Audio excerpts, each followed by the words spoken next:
Well, why don't we begin? Can people hear me? Yeah, great. I'm Scott Sagan, the co-director here at CSAC, and I'm welcoming you to this seminar featuring Nick Miller from Dartmouth. Nick has written major articles in virtually every major political science journal and is the author of a very good book, Stopping the Bomb.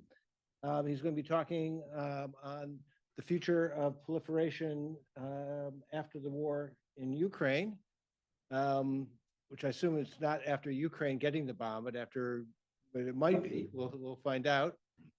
Nick has been a friend of CSAC's for a long time, coming back a number of years ago to help run the NPT Nonproliferation Review Conference meeting here for our students. So welcome, Nick. Welcome back, and let's join me in welcoming him.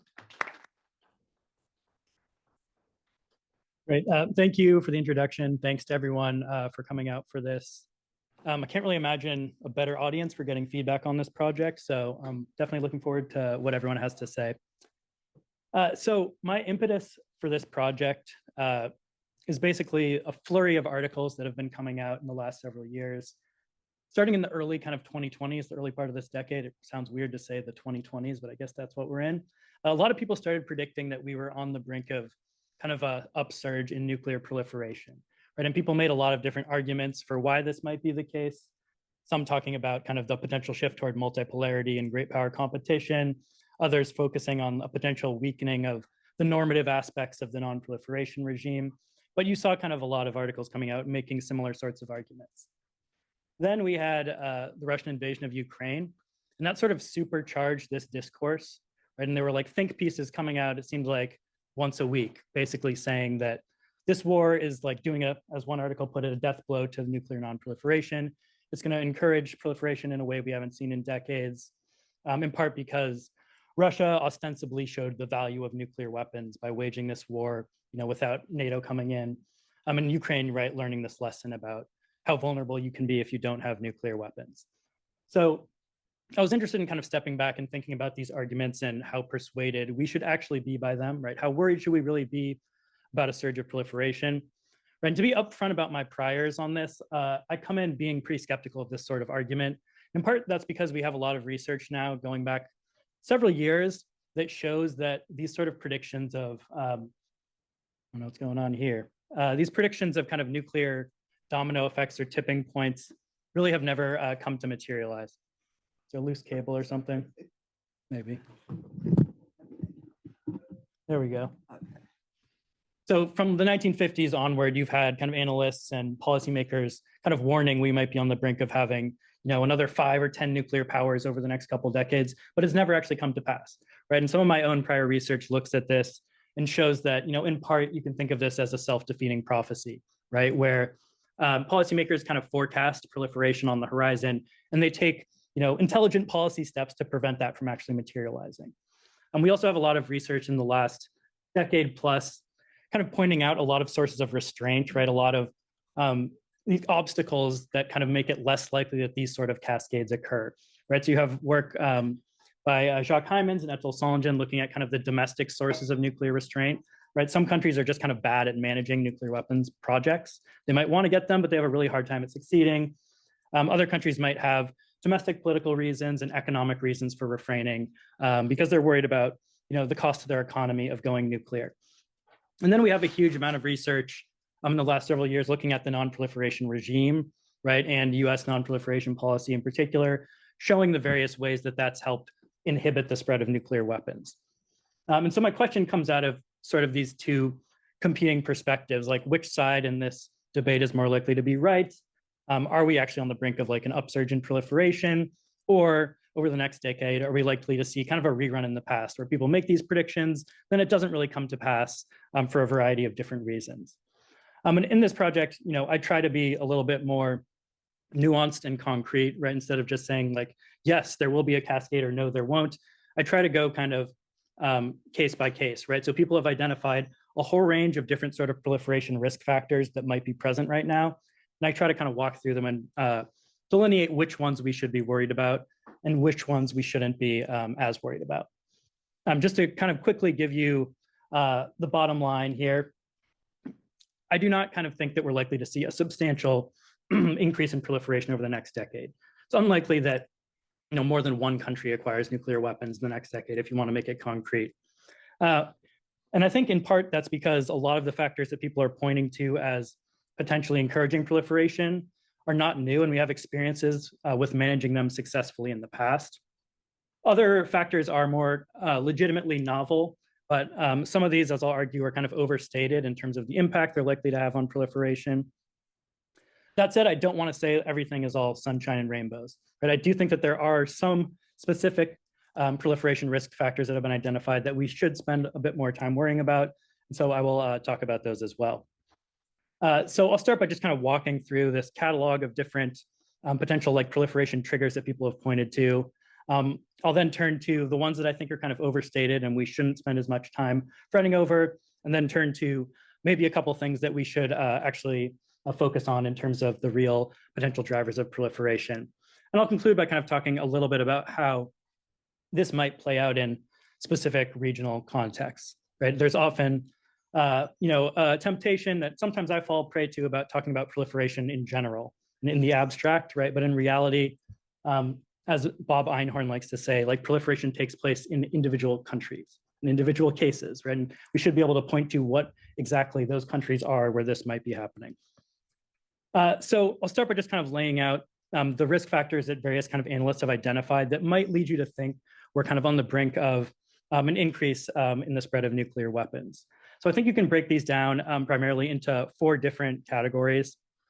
The first have to do with changes to the international security environment. And there's a couple of different changes people have pointed to. The second has to do specifically with the United States, right? Historically, they've played a big role in preventing kind of widespread proliferation. But a lot of people have argued there's kind of various tools in the US non-proliferation toolkit that are kind of weakening, which has the potential to encourage or facilitate proliferation. Third has to do with norms, right? And what we think about as kind of appropriate international behavior. And some people have argued the whole normative framework around non-proliferation may be under threat. And then finally, right, and this is where the title of the talk comes from, there have been these very specific arguments made about the lessons that potentially the international community is drawing from the war in Ukraine, right? And how that might encourage countries to go down the nuclear road. So I'll jump right in and start talking about the security factors that people have identified. Right, the first and kind of most generic is just the observation that we seem to be in a pretty dangerous moment in international relations, right? And there seem to be heightened security competition in a variety of different regional contexts, right? Whether that's East Asia, the Middle East, or Europe, which also happen to be kind of the main proliferation regions of concern and have been actually for many decades. And there's some research that kind of lends credence to the idea we might want to be worried here, right? So we know from a lot of prior studies that countries that have experienced recent conventional conflict are more likely to try to get nuclear weapons. We know that when a country has a rival acquire nuclear weapons, they're more likely to try to get their own as well, right? And so if we see kind of conventional conflict increasing, you might be tempted to infer that's going to lead to an increase in proliferation.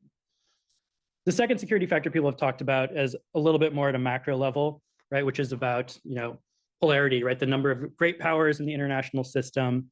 And people have made the case that unipolarity, when the US was kind of the sole dominant superpower, was maybe like a golden age of non-proliferation, and that's slipping away, right? The US no longer has, the dominance that it had in the 1990s and early 2000s. Others have pointed to, the associated return of great power competition, right? Everyone's favorite buzzword right now, right? And the increased kind of hostility between, the US on one side, Russia and China on the other. So how would this actually play out in practice? When we're talking about kind of the shift away from unipolarity, the argument that has been made, Montero and Debs have made this argument, was that under unipolarity, proliferation was less likely because the overall security environment was less tense, right, compared to the Cold War. And then also the US just had a lot more leeway and freedom of action to enforce non-proliferation coercively, right? Threatening to go to war, going to war in some cases, and not necessarily having to worry about pushback from a rival great power. And of course, that unipolar era seems to be slipping away.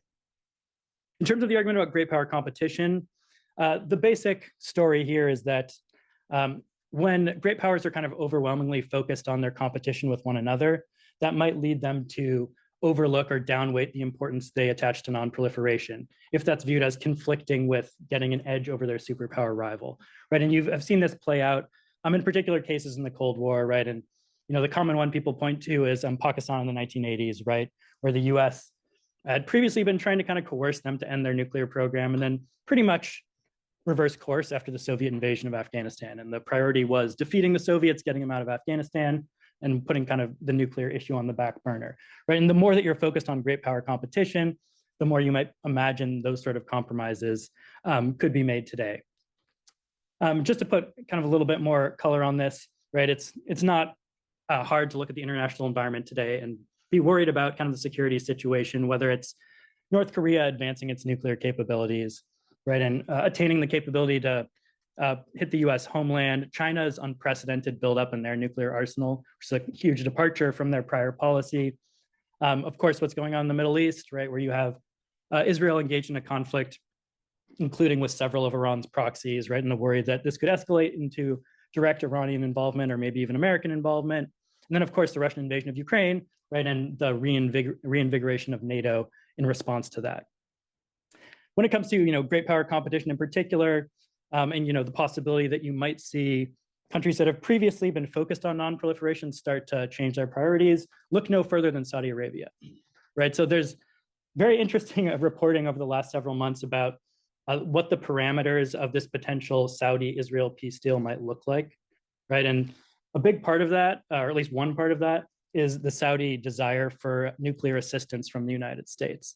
And it has been reported that one of the things under consideration is not only allowing Saudi Arabia to develop enrichment capabilities, which in and of itself is not kind of a violation of the NPT, but there is some talk that the US has talked to Saudi Arabia about literally building an enrichment facility in their country, right? Which would be a huge departure from US policy, from decades of US policy, right? And you might ask, like, why is that even being considered? You can look at it through the lens of great power competition, right? With Saudi Arabia being perceived as a very important country geopolitically in the region, and MBS and the Saudis kind of flirting with China and Russia a lot. And they've been very kind of upfront that that's their strategy. And the US seems to be willing to play along with that strategy if you are to believe this reporting, right? And you can imagine if Saudi Arabia wakes up one day and says, hey, Iran got the bomb, let's assume that happened, and they decide they need to match that capability. How much confidence do you really have that the US would turn the screws on Saudi Arabia to prevent that? Given a lot of things we've looked the other way on that Saudi Arabia has done. And so that's just an example of how this sort of intensified competition at the great power level might have implications for proliferation. So that's the first category. The second has to do with US nonproliferation policy in particular. There's a bunch of different areas where you might imagine the US kind of influence in this area is weakening. The first has to do with the perceived US trustworthiness or reliability as a security guarantor, right? Going back decades, providing security guarantees has been, one of the most important parts of the US kind of nonproliferation toolkit, right? And a lot of people say the reason why Japan, Germany, South Korea don't have nuclear weapons today is because the US has been protecting them, right? And we know in the past that, sometimes countries, when they have doubted the US, have started to flirt with nuclear weapons programs, right? And there's both domestic and geopolitical reasons why there might be increasing distrust in the United States, right? At the domestic level, there's the isolationist turn in the Republican Party, right? The comments that Trump made about NATO the other day, case in point, potential concern about a second Trump presidency, the implications that could have for alliances. Then also at the geopolitical level, with the return of great power competition, the rise of China, and then also these big flashpoints in the Middle East and Europe, does the US really have the resources to be like waging all of these competitions simultaneously, right? And are all of our allies in all of these regions going to believe that we can shoulder all of those responsibilities? Right? And if they start to doubt that, it's possible, right? They might think they have to assure their security through their own means. The second factor that has to do with kind of the way the US has tried to manage proliferation historically has to do with the US position as a provider of civilian nuclear technology, right? So in the past, one of the ways that the US has attempted to kind of serve nonproliferation goals is by requiring kind of stringent safeguards when we provide civilian nuclear assistance, right? And having this kind of latent leverage where a country knows if you start going towards the bomb, you can like say goodbye to those fuel supplies or those reactors we were building you, right? And if that's important for their economy, that could kind of serve sort of a dissuading or deterrent role, making it less likely for them to seek nuclear weapons. But the US role in the marketplace is totally diminished from what it used to be, right? And the US used to be the dominant supplier globally of reactors and fuel back in the early part of the Cold War. And then starting in the 70s, there's kind of a slow decline that's continued to the point where Russia is far and away the dominant supplier of civilian nuclear technology at the global level, to a degree that I think a lot of people don't really understand. And the US role is kind of an iota of what it once was, right? And so some people have worried that that could have non-proliferation implications, especially if it's paired with Russia kind of changing their views on the importance of non-proliferation, right? Historically, they've been, relatively strong proponents of the non-proliferation regime, but in recent years, they've been acting kind of like a rogue state in some ways, right? And if they're suddenly willing to sell nuclear technology without the sort of strict safeguards the US might ask for, that could be concerning. Then we have kind of the utility or effectiveness of sanctions. So a lot of my prior research has focused on this, right? And I've tried to make the case that sanctions by the United States and the threat of sanctions has played an important role historically in limiting the spread of nuclear weapons. But a lot of people have argued in recent years that maybe that capability is weakening, right? So there's an argument to be made that if we're continually applying sanctions at a greater and greater pace, eventually our adversaries are going to figure out how to work around them, right? This is a strategic game. And it could be that as countries get better at finding workarounds, and increasingly the targets of US sanctions are cooperating with each other. We're seeing that a lot in recent years between Russia, China, Iran, and North Korea, these coalitions of the sanctioned. If they can find ways to diminish the economic costs they're facing, then the US kind of has less leverage in using that tool. And that relates to the last point here. So a lot of people have made the case that the US is no longer trustworthy, not just as an ally, but as a negotiating partner in any sort of nuclear arms control deal or non-proliferation deal they might negotiate.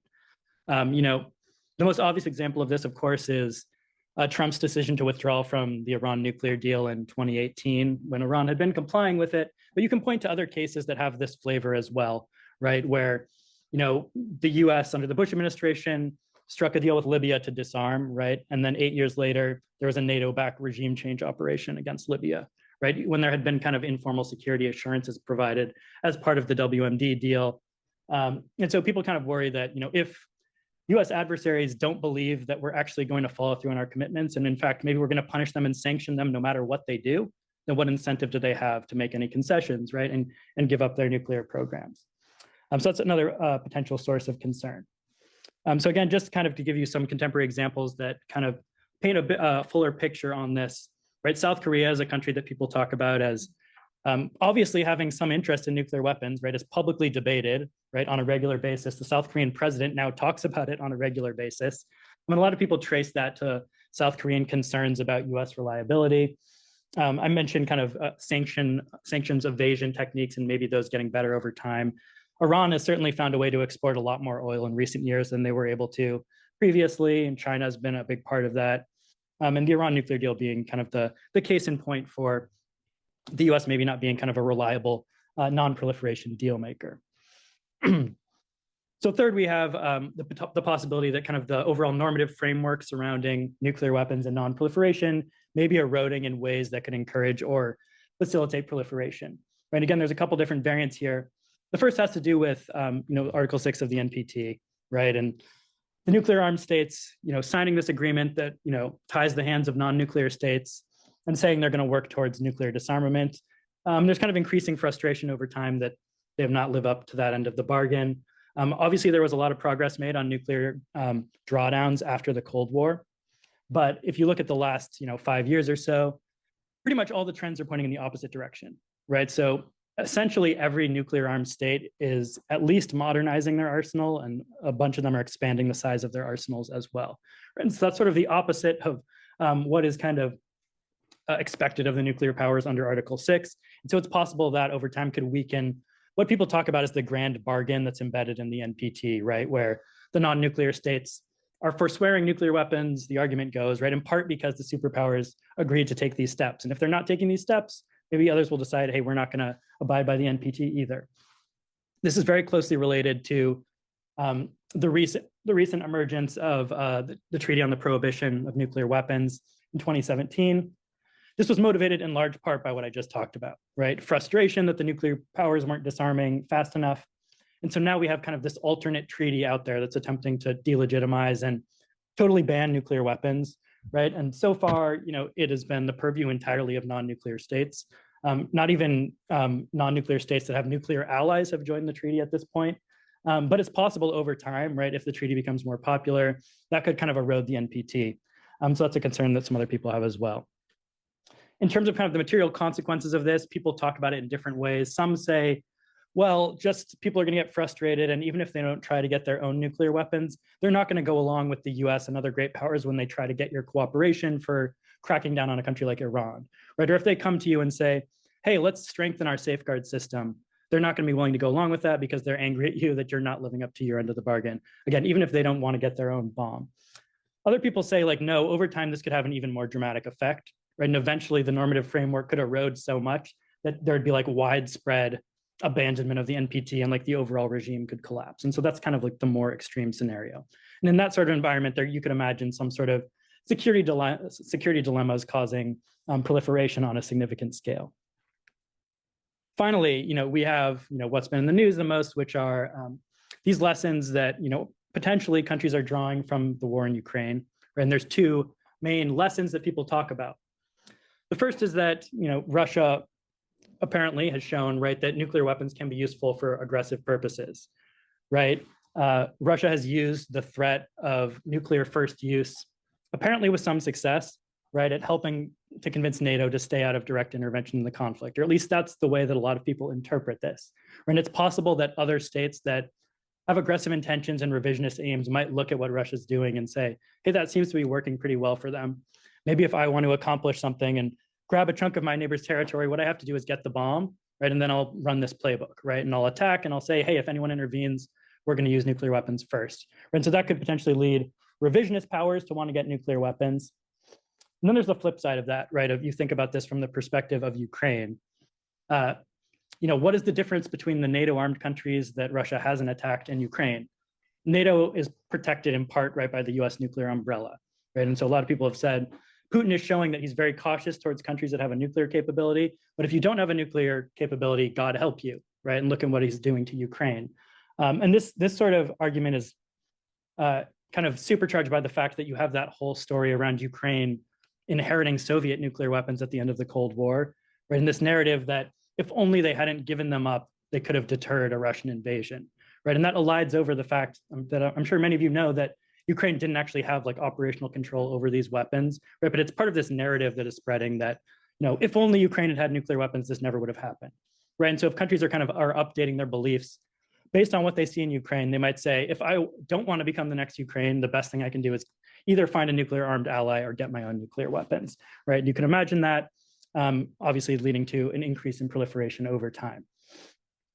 The most kind of extreme version of this argument has been made by Timothy Snyder. Some of you might be familiar with him. He's a very prominent Yale historian who focuses on Ukraine. He's repeatedly made this case in public that basically, unless Russia is decisively defeated in Ukraine, it's going to demonstrate to the whole world that nuclear blackmail works. And it's going to demonstrate if you don't have nuclear weapons, you're vulnerable to kind of extreme predation. And so from his perspective, it tends to convince everyone the only way to defend themselves is to build nuclear weapons, which means global nuclear proliferation, right? I don't think you can find a nuclear expert that would say this is going to be like an extremely rapid global phenomenon, but it gives you a sense of kind of how persuaded some people are by these arguments about the war in Ukraine being kind of this crucial hinge point in the future of proliferation. So those are kind of the arguments that are out there that are circulating. I'm going to turn now to kind of walking through the risk factors that have been identified that I don't think are necessarily as worrisome as others have suggested, right? And for a lot of these, it has to do with the fact that these are not new, right? And we have prior analogies and prior historical examples with these phenomena. And in most of these cases, they were managed relatively well, right? Without ever leading to kind of a major increase in proliferation, right? And maybe one other country got the bomb, but these sort of like cascades and tipping points that people are forecasted really have not happened. And so one example of that is this idea of the declining reliability of the US as an ally. perennial concern goes back to the beginning of the Cold War, as I'll talk about. I put a little asterisk there because I do think there might be something fundamentally different about like a scenario where Trump gets elected as president again and literally withdraws from important alliances, right? That's sort of a more extreme version than what we're talking about previously, which is just kind of allies harboring doubts, right? Harboring doubts is different from literally alliances being terminated. So I think we need to keep that caveat in mind. Another example where we have past experience in kind of successfully managing this would include the failure of nuclear powers to work towards disarmament, right? That's been kind of a perennial issue in the past as well. I'm also going to make the case that the lessons from Ukraine, despite being portrayed as kind of new, in many senses aren't really new, right? And they're more salient. They maybe make a more dramatic version of the point, but they're not fundamentally revealing new knowledge about the impact that nuclear weapons have on international relations. Then we have these more novel risk factors, some of which I'm going to suggest you don't necessarily need to be extremely worried about. The first is, declining U.S. influence as a supplier of civilian nuclear technology. I do think it matters, right? But I think it's kind of relatively marginal compared to other factors. And I'll make kind of a similar case for the emergence of the TPNW. I don't think that's something that's likely to lead to kind of a major change in proliferation behavior. So let me walk through these. Declining reliability of the United States as an ally, or the perception that the U.S. is not a trustworthy ally, is a really old problem, right? And a really old concern that goes way back to almost the beginning of the Cold War. But there have always been some U.S. allies that aren't confident or profess not to be confident that the United States would protect them. I think you can point to like specific periods in the Cold War, though, where these concerns were especially acute. And we can look at what happened then in terms of proliferation behavior, and does that have any lessons for today?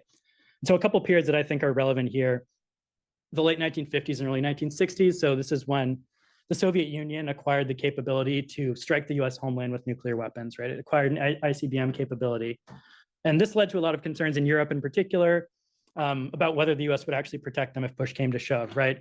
If the US had to risk losing New York or Washington, right, to protect West Germany, were they really going to do that? So that stimulated a lot of concern, understandably. And then again, about a decade later, particularly in Asia, right, you had simultaneously kind of this movement towards detente between the superpowers, and then the US opening towards China and the Nixon doctrine, right, where Nixon basically said, we're withdrawing from like the primary role in defending our Asian allies, and you have to shoulder more of this burden yourselves.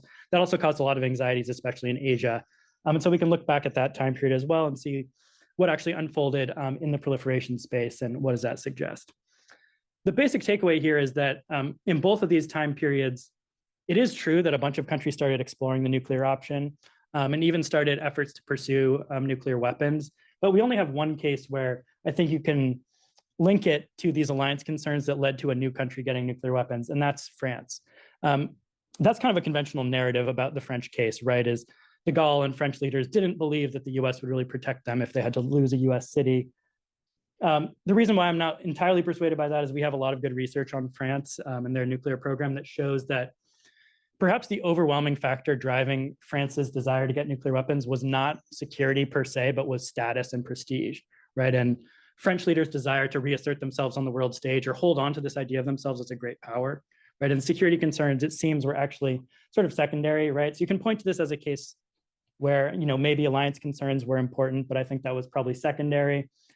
Also not clear entirely how relevant that case is for today, right? Because back in the 1950s and 60s, when this was happening with France, there's a plausible case to be made that if you get nuclear weapons, you become higher status.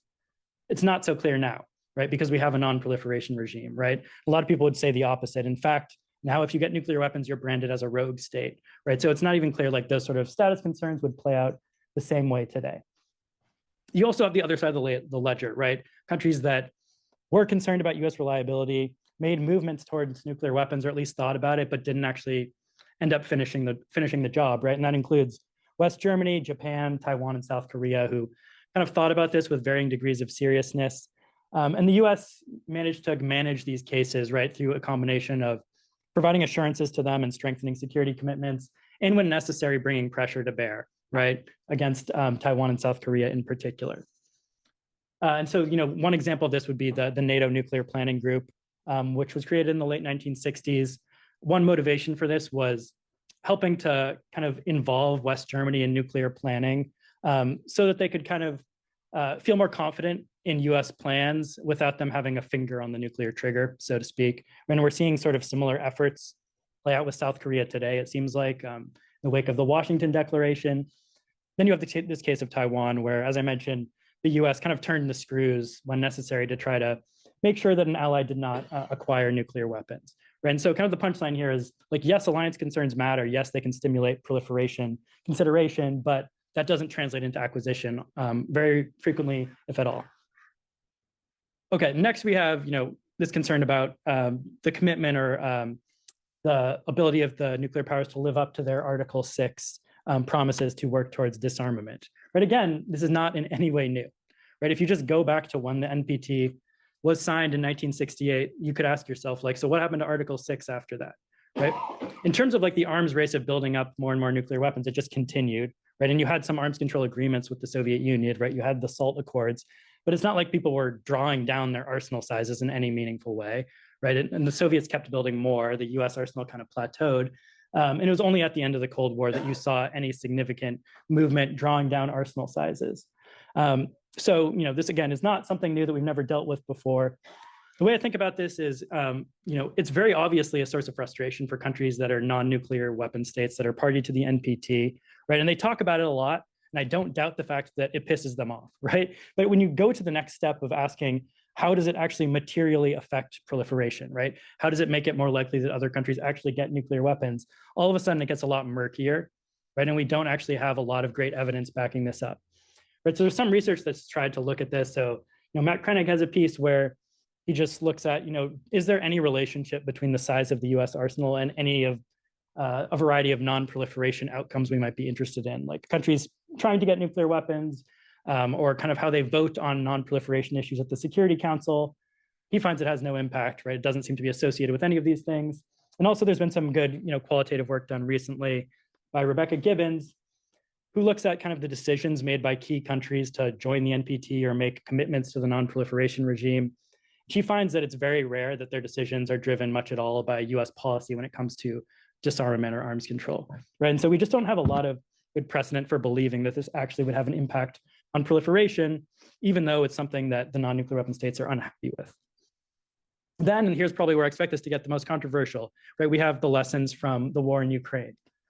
So from my vantage point, like there are certainly aspects of the war in Ukraine that are unique, right? And this is like the largest attempt at conquest that has been made, right? Under the shadow of nuclear weapons, where nuclear threats are very clearly central to that.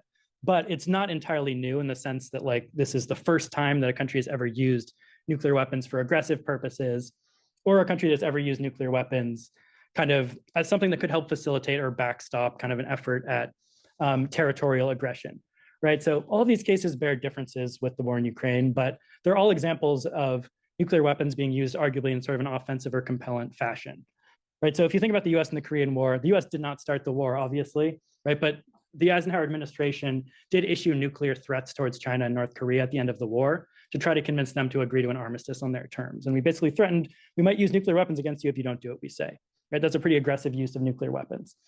Israel, again, this is, lots of differences. Israel acquired nuclear weapons in the late 1960s, and then had these two big wars that resulted in them gaining a lot of territory, right? They did not make explicit nuclear threats, right? But they had nuclear weapons in their back pocket, right? And you might ask themselves, did having the added confidence of having nuclear weapons have anything to do with that? And they did use nuclear weapons in part as a bargaining chip with the United States, the 1973 war. And so, again, you have examples of nuclear powers that are engaging in wars that lead to territorial gains. Pakistan in 1999, the Kargil War. Another interesting case, people point to this as like a textbook case of nuclear emboldenment, right? Where Pakistan acquires nuclear weapons and then relatively shortly thereafter tries to take over a big piece of Indian-administered Kashmir, banking on the fact that now that they have nuclear weapons, India is going to be restrained in how they respond. That's not how it ended up playing out. But again, it shows you that this is not the first time countries have thought about nuclear weapons as potentially serving that sort of role. And then finally, this is the one that I find kind of most puzzlingly absent from the discourse is we've had Russia already do this, right? It happened in 2014. Again, not the same as what happened in 2022, right? But they did take significant chunks of Ukrainian territory, right? The nuclear threats weren't as salient. They weren't present in the same way. I think that's basically just because the war went so smoothly for them, right? And it was kind of like a fait accompli in Crimea. But if you actually look at what Putin has said about this, he's given some interviews where he says, yeah, I was ready to put our nuclear forces on alert if necessary, if that war went south, right? Which is what he ends up doing in the war in 2022, right? And so it seems like he kind of had the same playbook in his back pocket. He just didn't end up, necessarily having to follow through on it. And so we have these prior instances of arguably like various forms of aggression that have some relationship to a country having nuclear weapons. And so you could ask, like, what is the proliferation impact of this, right? As with these alliance reliability concerns, the general pattern that you see is there are several cases you can point to where an aggressive use of nuclear weapons does cause a country to think, hey, maybe I should get my own to protect myself. But again, very rarely translates into actual acquisition of nuclear weapons. The one big exception to that is China, communist China. So part of the reason why they started a nuclear weapons program in the mid-1950s was the experience of the Korean War, and then also the experience of the Taiwan Straits crises, where the US was lobbing nuclear threats kind of against them all over the place, right? And they felt like they were the subject of US nuclear blackmail, right? And they said, the way to protect ourselves is to get our own so that their threats aren't credible anymore. But again, as with the France case I talked about previously, I do question like how much you can learn from this, given that it happened in such a different era, right? When the barriers to proliferation were so much lower than they are now. In the Middle East, of course, we know that most of Israel's rivals have tried to get nuclear weapons at one point or another. So far, none of them have succeeded, right? You can keep watching that space with Iran, right? And in some cases, they were kind of like explicitly premised on the idea of being able to overturn some of the territorial gains that Israel made in the '67 war, for example. And so Iraq and Saddam Hussein talked about getting nuclear weapons in that way. And he said, well, maybe if we can match their nuclear capability, we'll then have the ability to fight them at the conventional level and take back, the occupied territories or whatever. So it's kind of a similar story to what you see in the alliance reliability example, where you have these proliferation pressures that aren't generally translating into actual new nuclear states. What happened after Russia launched the war against Ukraine in 2014? I mean, pretty much nothing on the proliferation, from the proliferation perspective, right? The Iran nuclear deal came 1 year later, which is not exactly what you would expect to see if that was sending a really strong message about the value of nuclear weapons. So one other last point I want to make about this is there is reason, right, to worry that you might have aggressive nuclear armed states that try to engage in aggressive activity or efforts at territorial gain, using their nuclear arsenal as kind of a shield underneath which they can achieve those sort of objectives. But a lot of the countries that are kind of in the crosshairs of these aggressive or arguably aggressive nuclear armed states happen to already be protected by nuclear armed powers, right? And so, have less need to acquire their own nuclear capability, right? And so that includes like South Korea facing DPRK, Japan. All of the members of NATO, right, are understandably concerned about what Russia's doing, right? But the fact that they have the nuclear umbrella over them has a dampening effect on proliferation, right? Taiwan's in kind of this weird in-between place, right, where they're our ally, but they also aren't our ally, right, at the same time. But they obviously know that they have some degree of assurance of US protection. So that's kind of on this idea of nuclear weapons being a tool to aggressors and thereby encouraging proliferation. Then there's the other side of it, right? Like everyone's saying, the war in Ukraine shows the only way to be safe is to get nuclear weapons, right? That's almost the oldest lesson about nuclear weapons in the book, right? Like that's been fundamental to our understanding of nuclear weapons from the beginning of the nuclear age, right? Is their unrivaled ability to deter major acts of aggression, right? And so it's not like some sort of new knowledge was revealed by the war in Ukraine about the value of nuclear weapons. And so I don't think that it's likely kind of on its own to have this sort of big proliferation impact. So I've written a couple of pieces that kind of build on this point and expand on it. They're mostly focused on the Ukraine aspect, right? And why we shouldn't expect that in and of itself is likely to have major non-proliferation consequences. Okay, so let's get now to the things that are a little bit more novel. Right. So the first that is at least novel in terms of the extent to which the US has had its role diminished is US influence in the civilian nuclear marketplace. Right. So this has been a slow kind of gradual decline, but the US is at kind of a weaker position now than it's been in decades. And so again, maybe a source of concern in terms of the US being able to influence other countries' nuclear choices. But I would argue there's like other factors that have compensated for that decline. Right. So at the same time as the US role in the civilian nuclear industry began to decline in the 70s, the US started ramping up its ability to use economic sanctions as a non-proliferation tool, right? And so that serves as kind of like an alternative source of leverage, right? regardless of whether or not we're supplying you reactors and enriched uranium fuel, we can do a lot of damage to your economy through other means, right? And if you're a partner of ours, we can stop selling you arms, we can stop providing you with assistance. And so I think that provides a lot of kind of compensating leverage.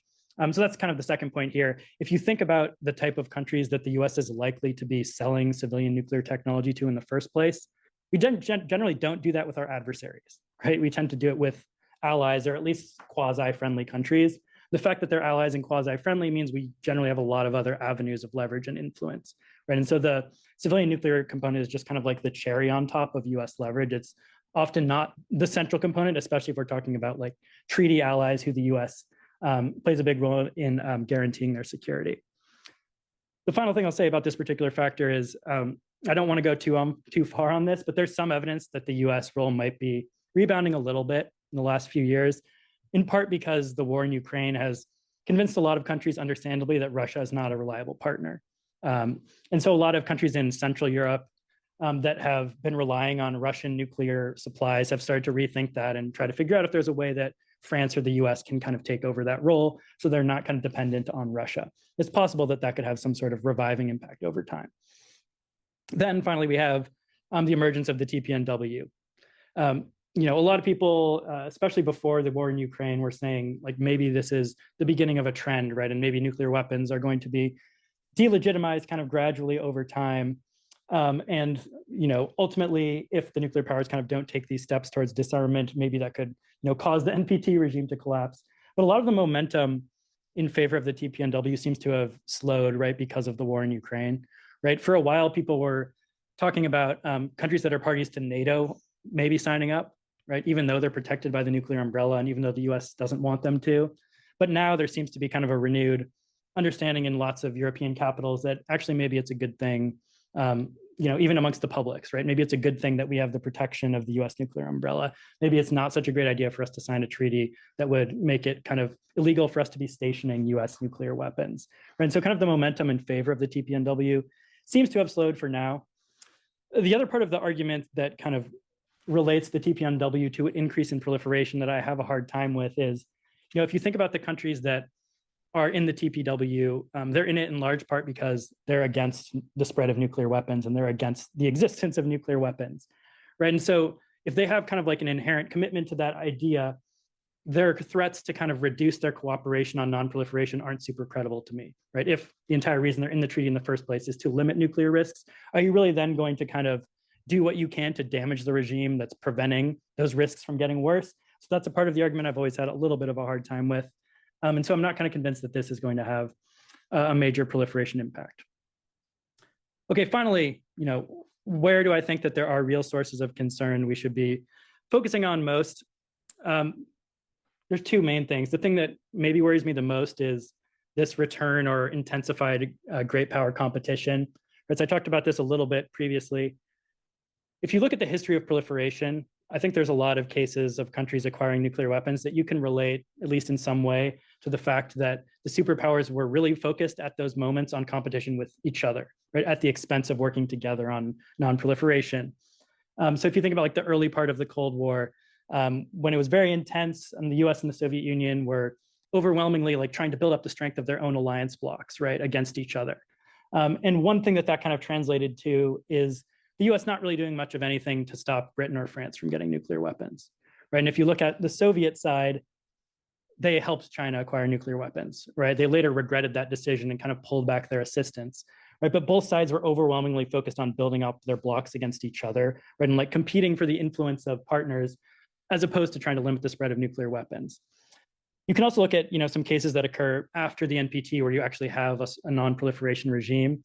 Even there, I think you can point to instances where this seems to be a factor, right? India and Pakistan both end up kind of first assembling nuclear weapons in the 1980s, right? This is the period of, quote, like the second Cold War, right? Another era of intensified competition, right? It's very clear to draw the line between Pakistan acquiring nuclear weapons and US focus on the Soviet Union, right? Because they kind of, they downweighted their concern on that issue because of the Soviet invasion of Afghanistan. And then you have India, right, where kind of both superpowers weren't really willing to turn the screws, right, in part because they were kind of jockeying for influence and position in South Asia simultaneously, right? And so you can imagine something like this playing out in the modern context, right? I mentioned Saudi Arabia as a potential example of this.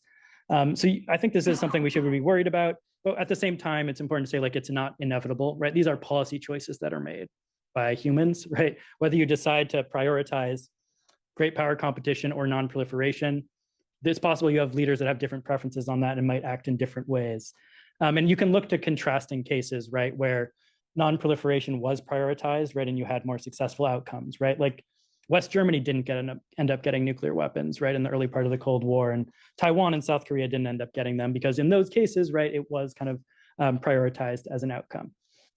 The other thing that I worry about is the potential for declining effectiveness of U.S. non-proliferation policy, right? Starting with the sanctions piece, this is pretty straightforward, right? If all of a sudden states are able to limit the costs that they face from U.S. sanctions, and simultaneously the U.S. is less able to credibly communicate that we'll ever actually lift the sanctions if that country complies, then a whole lot of the value of sanctions kind of dissipates, right? It's not as costly to endure, and what's your incentive to give up a nuclear program if you think there's a high likelihood that no matter what you do, those sanctions are going to be continued or reimposed a couple of years later under another pretext, right? As we saw with Iran. And then finally, I don't think you can give this talk without at least mentioning this. You have to think about what the implications would be if Trump returns to the presidency and if he actually follows through, on these supposed objectives that he has with NATO. And right, I don't know if he would. I don't know if anyone knows what he would actually do. And he's had a lot of goals in the past he didn't have the will or capacity to follow through on, right? But as I mentioned before, there's a really big difference between like worrying about the US reliability and literally withdrawing from NATO, right? And so that's something I would definitely be worried about if it were to take place, right? And, the recent comments of like encouraging Russia to do whatever it wants to a NATO country that doesn't pay 2% of their GDP, obviously are not hopeful in that regard. And you already see, evidence from other countries that they're looking at this, right? And people in South Korea are saying like, maybe that has implications for us, even if we're not in NATO. Trump has a history of having these disputes with South Korea as well. So you could imagine, if Trump actually follows through on this, that could have pretty important non-proliferation implications. All right, so let me wrap up here. So the bottom line is not as bad as it seems, but still, like, it's not like everything is all peachy. There are certain real risks that I think we should be focused on. If you want to think about this in like a specific regional context, my judgment is that I would be most worried about proliferation in the Middle East and kind of secondarily East Asia. And then Europe, to me, kind of all depends on what happens with NATO. So why do I worry about the Middle East? If you think about like the importance of US sanctions, right, and our ability to live up to non-proliferation bargains, that's most important when the US is negotiating with an adversary, right? That's where we're most likely to be using these coercive tools and where the problems of trust are really the deepest. And you can look at just what's happened with Iran's nuclear program as a case study for this, right? Right? There's this effort to revive the Iran nuclear deal under the Biden administration.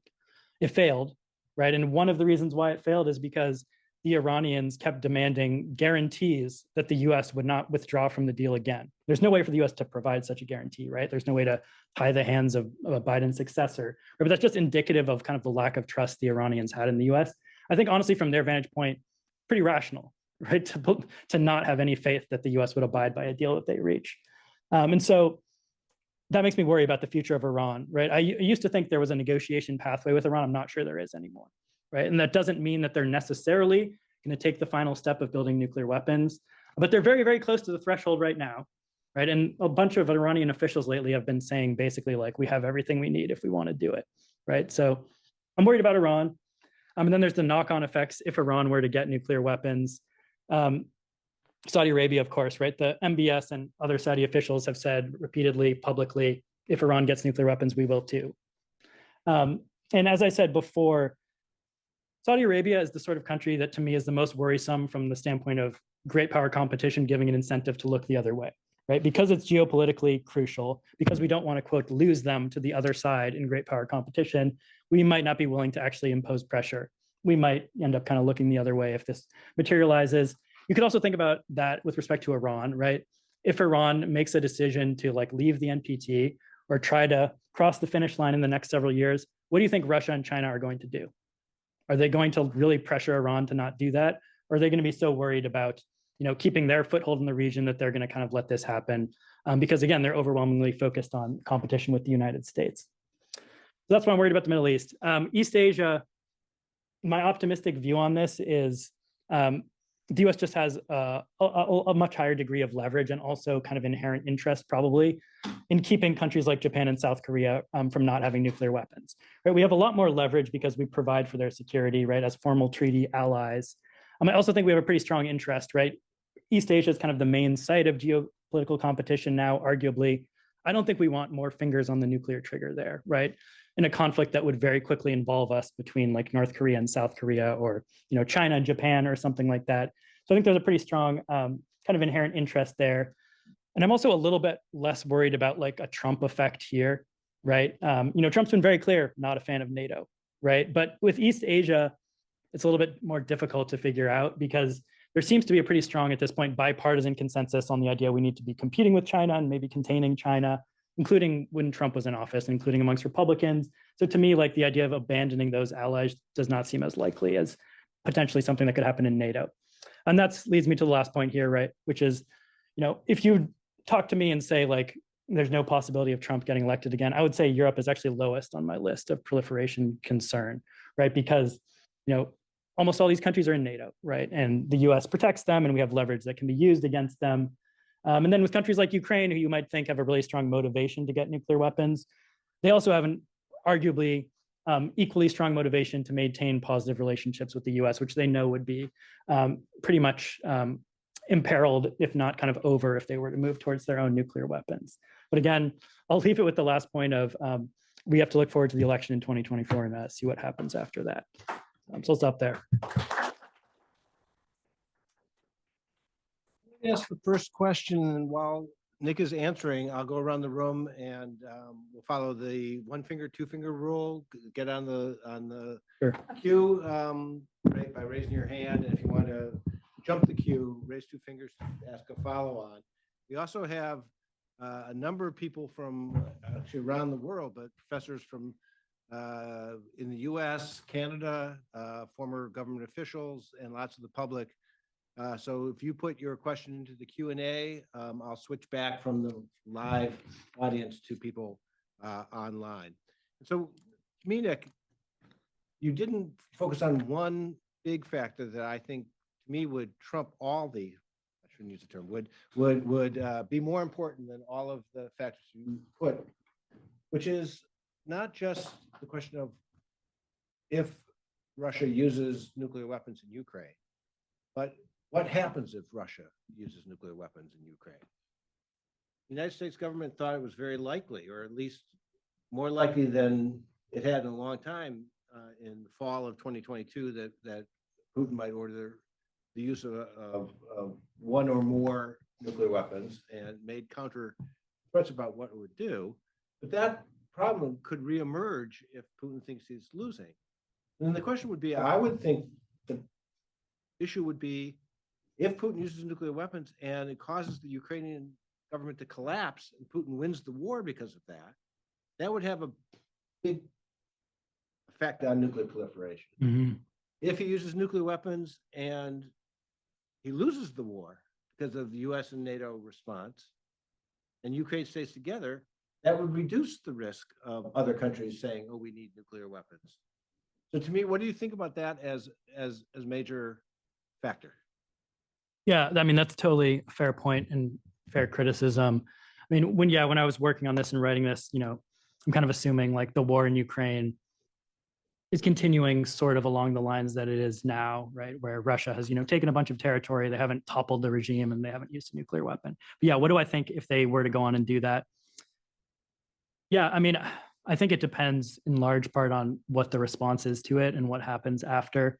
And yeah, there's potentially a difference between a scenario where, like you're saying, Russia ends up winning versus a scenario where Ukraine keeps fighting, right? And maybe the support from the West increases, right? And maybe the US follows through on these threats to actually get involved in the conflict conventionally, which is what the Biden administration seems to have communicated.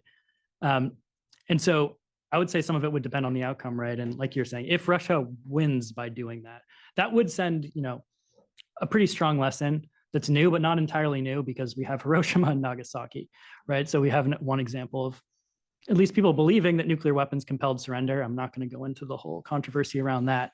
So yeah, I think that's how I would think about it. Is it would depend significantly on what ends up happening after.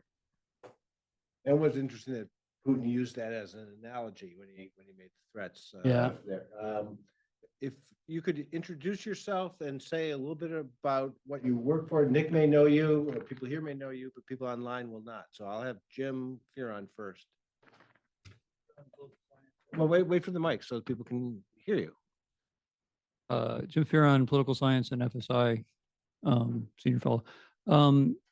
Great. So you go through a list of factors and I think give like some interesting and compelling arguments for why in the past this factor, which very plausibly, and it's not, you're not really denying that these things produce incentives, had didn't act super strongly or had counteracting forces. But what if there's what if it's additive, right? And what if they're all happening at once? And what if some of them are kind of dialed up more than, you didn't really go into magnitude, but some of them are bigger than before, like alliance reliability. I think you're maybe probably underestimating the effects of Trump, even if he doesn't come back to power. The shock of like seeing, like even in your own example of the Iran nuclear deal, and long run consequences of that. Yeah, I'm curious. Let me just add on. What about Ukraine getting nuclear weapons? They have a super powerful incentive at this point. And then I wonder, last thing, if instead of characterizing it as like increased great power competition, isn't a lot of what's going on really kind of increased regional competition, which is not unrelated to the great power competition, but I wonder if increasing, say, China, Japan, Northeast Asia more generally, Iran, Saudi Arabia, combined with the U.S., kind of bailing on its, looking like it's bailing on its basic post-World War II security architecture, might be kind of a bigger shock than going one by one as you're doing. Yeah. Mm-hmm. That's the math. Right.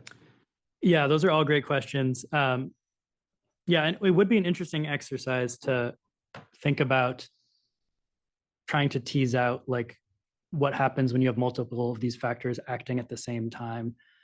My sense is a lot of the times in the past, they have been happening at the same time. So like the idea of these occurring simultaneously also wouldn't be new, but I would need to like look at that systematically. Oftentimes these things are correlated with each other, right? Like an increased or a higher intensity of a security environment is often associated with alliance reliability concerns.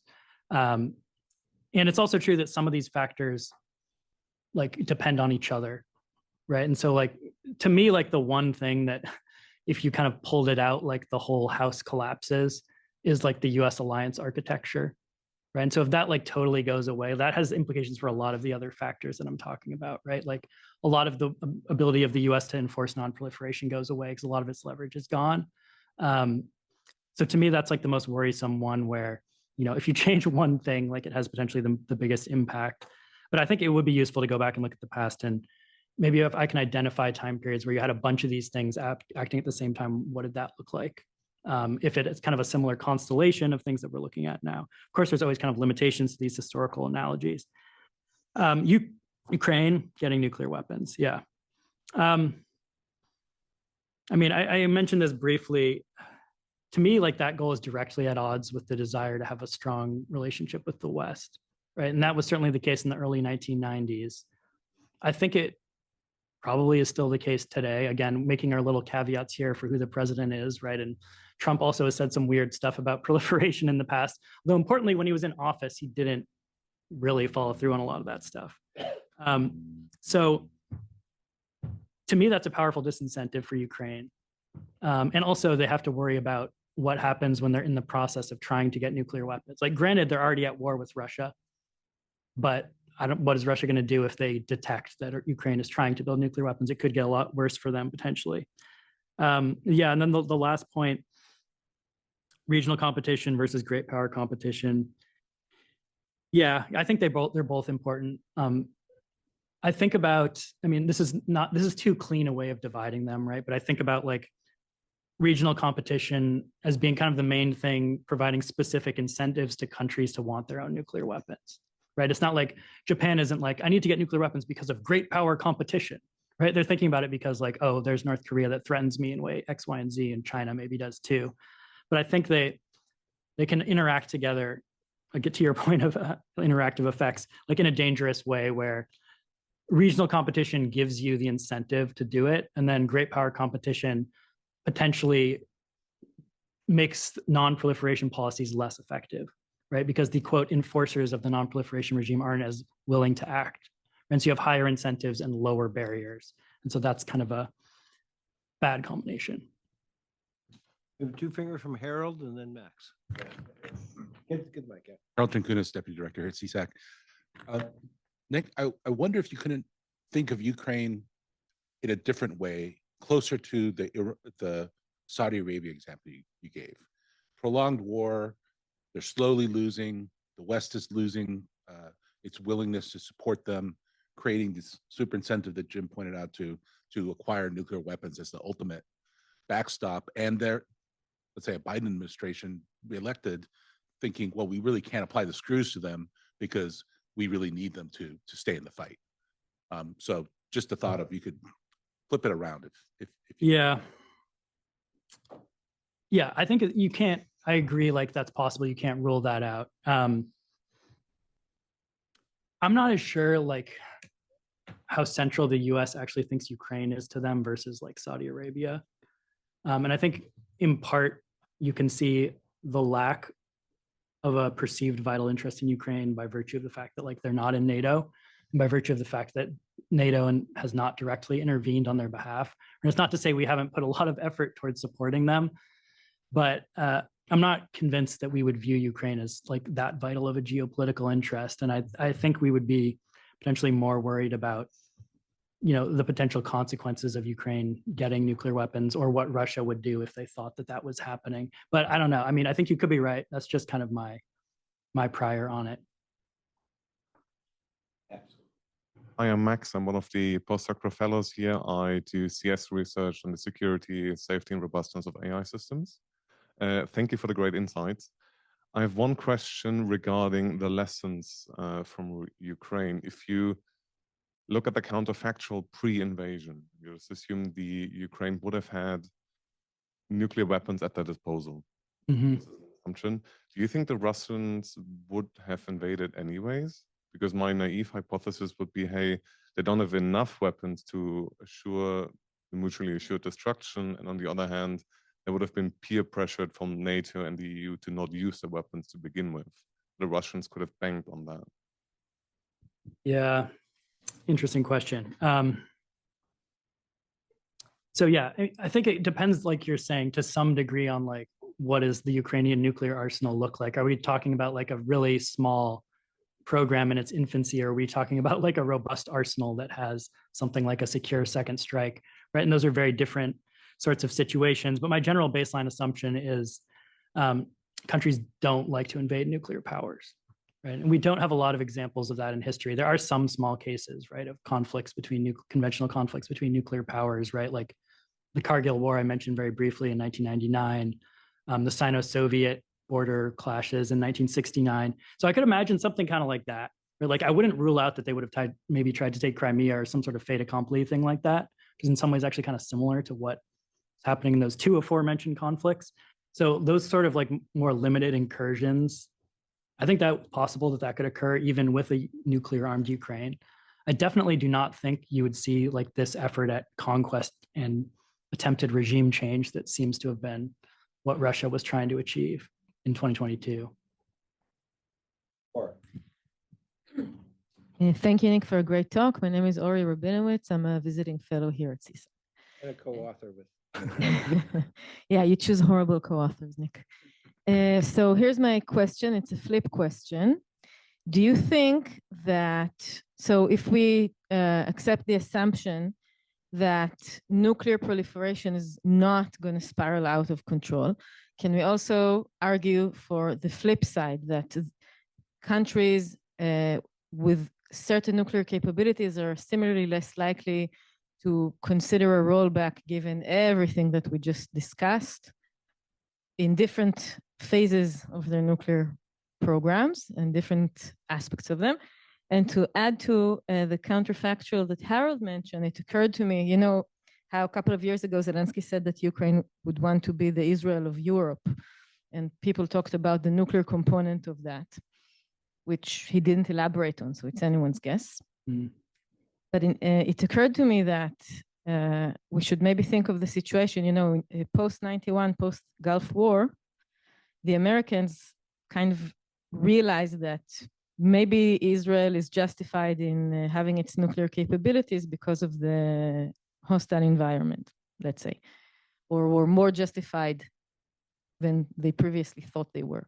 So maybe the same could, in theory, be applied to a Ukrainian argument, but you know, that's just a counterfactual. Yeah, both very interesting questions. I think, yeah, most of the factors that I talk about, to the extent they would influence it, probably make countries giving up their existing arsenals less likely. Like a lot of things about heightened security competition, you would think like the value of a nuclear arsenal goes up, right, as the security environment gets more dire, right? And it's like, you know, it's one thing for like Britain to talk about getting rid of nuclear weapons in like 1996 versus today or something. And then if you think about the countries that, like North Korea, who the US has been trying to convince to disarm for years at this point, yeah, to me, like that probability, you know, went down from like 1% to 0 or something. You know, a lot of the stuff I talked about in terms of the US's like ability to carry out non-proliferation makes that a lot more challenging. I mean, like rationally, why would a North Korean leader ever believe us that like if they gave up their nuclear weapons, we'd be okay with them? Like, given all of the precedents that they have to look at, which they often talk about, right, in their media statements, right? Look what happened to Gaddafi in Libya. Look what happened to Saddam in Iraq. Like, obviously that's partly propaganda, but I also think it reflects a real and legitimate concern from their vantage point, right? So, yeah, I think, yeah, rollback, if anything, is, you know, less likely in this sort of environment. Maybe there's some factors I'm not thinking about that are pushing in the other direction. Ukraine, yeah, as I mentioned before, I'm not like super confident in my views on this. The one thing that makes Ukraine different from Israel or from, you know, even if you go back to Pakistan in the 1980s, I mean, this does apply to Saudi Arabia too, to be fair, right, is Ukraine is a member of the NPT, right? And it's not the sort of thing where it could be like with Pakistan or with Israel, oh, something funny is going on over there. They got some kind of nuclear program, but we don't really know because we don't have safeguards. We're not inspecting them. Something's happening. I don't know. Maybe they have a nuclear weapon. Maybe that's what happened with US policy towards Israel and Pakistan, as you know, right? Better than anyone. Like there's a way to kind of like massage it and be like, something's happening, but we're not sure what it is. Like for Ukraine, it would be sort of different. You'd have to make a very dramatic step of withdrawing from the NPT, which has its own, like, I think from the perspective of US policymakers, that would have a bigger impact in the sense that they might worry that it has like a broader, like dangerous effect on the health of the regime, right? If it started to like legitimize the idea of withdrawing from the NPT, which is something they really want to avoid, I think, for the most part. So that's, I guess, another reason why I don't think the US would be okay with Ukraine getting nuclear weapons. Maybe they could try to do it covertly, right? While still being in the NPT, but I think the odds of pulling that off are not good. Hi, I'm Lindsay. I'm a postdoc here. I have 2 points. One of them, just quick, is because you're bringing in the historical consideration and comparing it to today, and to get to Jim's point about the interaction of different factors, do you think you should be considering how technology has changed over time? Because I don't buy arguments that technology has made proliferation significantly easier. And it could be actually that it splits both ways, and that technology change has actually made latency more desirable than actually straight up proliferating. But you just didn't talk about it, so I was just wondering if you considered it. And then more importantly, I mean, I think I would want you to talk more about the France case, because to me that seems like way more compelling of an argument, right? Because I buy your point that they clearly did not when you look at the historical documents, it's clear they were not developing a deterrent. But at the same time, like that argument or the article by Benoit and I think Sebastian, it's they're actually saying the value of the French deterrent was a catalytic escalation mechanism where they're just buying enough to get the US involved. And so how is that not actually, something that we could see happening with US allies and especially with the great power competition? Okay, pass the microphone over to Claude, but I'll take some questions from the audience online after this. Yeah, again, very good questions. So I've seen a lot of compelling arguments for why changes in technology could have big consequences for like nuclear deterrence and nuclear stability, right? And like the possibility of carrying out disarming first strikes and all of that. I've yet to see a particularly compelling argument about how technology makes proliferation itself much easier. Maybe you can correct me on that. I know stuff has been written on this, but I haven't read anything that seems like super compelling to me. And technology also always has like these countervailing effects, right? Where like we also become better over time at detecting proliferation, in part for technological reasons. And so it's always kind of a little difficult to figure out how that sort of stuff would net out. But again, I'd be very interested in anything you've seen that you find compelling on that. France, yeah, it's an interesting case. I think my sense from the history is like that idea of France's arsenal being useful as like a trigger on US nuclear forces comes a little bit later. And so like the original motivation I don't think is mostly about that, right? I mean, if you just look at the things like de Gaulle was literally saying, and even his predecessors were very concerned with the idea that France was different than West Germany, right? And like West Germany had these treaty restrictions after World War II, and they said they can't get nuclear weapons, or they committed not to get nuclear weapons. And for them, that was a way of saying like, this is our way of being one leg up on West Germany. That's part of their logic. Talking about the importance for their international influence and prestige. De Gaulle talking about it as like having nuclear weapons is the way that France can be France, right? And can be this independent power like it deserves to be. And there's all these anecdotes people have pointed to where like, this might even be in Scott's article. There's 3 models in search of a bomb article where he gets like sent these reports on like what French strategy on this nuclear weapon should be look like. And he's like, interesting, but that's not really what I care about. I just want us to have the bomb so that we can be a great power, basically. So yeah, I think there's a change that occurs over time where it's like, oh, now that we have these, we got to figure out what our strategy is. I'm not saying they didn't, they obviously did develop a strategy. And it's possible that other US allies might think that nuclear weapons could serve that role of like getting the US involved on their behalf. The main point I was trying to make with the France case is that I don't think the sort of status motivations that seem to have driven them would play out in the same way today. Like, I don't think Japan says to itself, oh, if we got nuclear weapons, we'd have so much more international status and respect. I mean, obviously they're a special case for historical reasons, but like South Korea, same thing. Or like maybe more respect in the sense of like, okay, you're powerful, but not like you're a country that we admire, right? And India is, I mean, maybe a sort of partial counterexample to that. But I still think like the overall sense is that acquiring nuclear weapons in this time period is something that like a pariah does, right? It's not something that a respected member of the international community does. Earlier today, Nick gave a talk about Congress and sanctions and U.S. nonproliferation policy, and I mentioned that John Glenn's senior advisor is local and an associate of CSAC.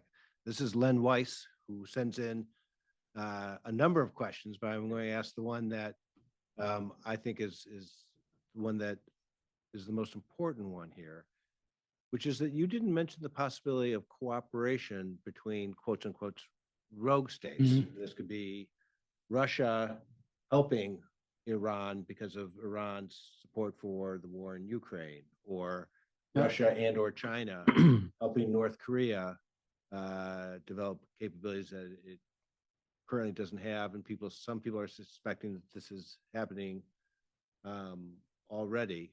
What are the consequences of that aspect of the proliferation problem? So if that were to take place, and if like Russia and China all of a sudden decided like we're now in the business of helping other countries get nuclear weapons, I would be very concerned, right? Because one of the things that has made the non-proliferation regime relatively successful in the past is that you had buy-in from most of the great powers, right? And the US and the Soviet Union kind of agreed we don't want other countries to get nuclear weapons, at least by the later 1960s. I still think, at least at this moment in time, like I do not think that Russia or China want other countries to get nuclear weapons, right? For some of the kind of reasons that, you know, realists will point to, right? In some sense, like the more powerful you are, like the more you care about proliferation, because all of a sudden you have these wide-ranging interests that are threatened. So at least from the perspective of China, my expectation would be as they become more powerful, on average, like they should care more about non-proliferation, because all of a sudden, like they have more of an ability to influence the Middle East. And so on net, they don't want countries to get nuclear weapons. Where you run into difficulties goes back to what I was talking about earlier with this great power competition, right? Where you don't want, you know, Saudi Arabia, or you don't want Iran to get nuclear weapons. But if they start down that road, you're put in this really awkward position of what do you do about it, right? And I think in those cases, like there can be this tendency to either look the other way or not impose as much like pressure as maybe you should. Again, not because you want proliferation, but just because like you have these other sorts of trade-offs. But yeah, like if Russia and China were to decide like now we're going to help other countries get nuclear weapons, I would be much more concerned than I am. I'm just waiting for the evidence on that to come in, right? So far, I haven't seen anything like super compelling on that. And yes, Russia and Iran are cooperating more, and China and Russia and North Korea are cooperating more, but at least so far, I haven't seen any evidence of like specific assistance to a nuclear program. So I'm kind of waiting to like update my views on that. Hi, Nicholas. Thank you for your talk. Claude Lambert, U.S. Army officer, fellow here at CSAC. I have a question about the section of your talk when you had not the first time states have used nuclear threats for compelling purposes or as a backstop to facilitate toward territorial gain. You gave the list of United States, Israel, Pakistan, Russia. What about China? Shouldn't China be on that list because of its recent fait accompli land grab tendencies, land reclamation in the South China Sea, land grab in Bhutan? We've seen attempted land grabs along the line of actual control. Although they haven't made any explicit nuclear threats, they're nonverbal actions of their increasing nuclear arsenal size and capability, along with what they're doing on the ground, creating facts on the ground. Just your thoughts on that. Thanks. Yeah, that's a great question. The reason why, I mean, I didn't include China there is, you know, all those cases that I mentioned are ones where we have some evidence that like the nuclear weapons were present in the thinking of the decision makers, right? When they took part in these conflicts, they either used them explicitly or it was something they were thinking about as like maybe making this conflict more likely to be successful for them, or at least limited the risks they faced in the conflict. And I mean, obviously this is contemporary, so we wouldn't necessarily expect to have this evidence now, but I don't see any evidence of a nuclear dimension to those conflicts. And part of it has to do with the fact that, at least for now, and I mean, they have for decades, China has a no first use policy, right? And so in order to make these sort of strategies credible, where you say like, I'm going to be aggressive, I'm going to take this territory, and then if you get involved, if some outside power gets involved, I'm going to go nuclear on you. It requires them believing you have like a credible no first use policy, or a credible first use policy, excuse me. China has made a whole big ordeal about the fact that they're so committed to their no first use policy. And so I think I would start to get worried if that policy was changed, right? And some people are speculating that maybe they're headed in that direction, right? And like maybe the buildup in arsenal size is heralding what is also eventually going to be a change in strategy. And I have worried actually, or I've at least thought about the possibility that China, you know, might look at what happened in Ukraine and say like, well, is like, since they already have nuclear weapons, right? And they don't have to face the cost of getting them for the first time like these other states, maybe they would consider a first use policy, right? And try to run that playbook with Taiwan, right? And say, if they could convince the United States they would go nuclear first in a conflict, would that make it less likely that the US would protect Taiwan? I don't know, but I mean, you could imagine them thinking about that. So that's something I do worry about like over the longer term. There are, I would add, some strategists who are concerned about writings that they've seen in China suggesting that. And the last Pentagon report on China's nuclear arsenal did note that they've exercised launch on warning for the first time, which is not first use, but certainly a different policy than they've had in the past. Cameron. Cameron Tracy, research scholar at CSAC. One of the arguments sometimes made for why Middle East nations, especially Iran, might not proliferate has to do on this latency effect, where they might perceive that they get all the benefits, or at least enough of the benefits that they might derive from proliferation just by being latent.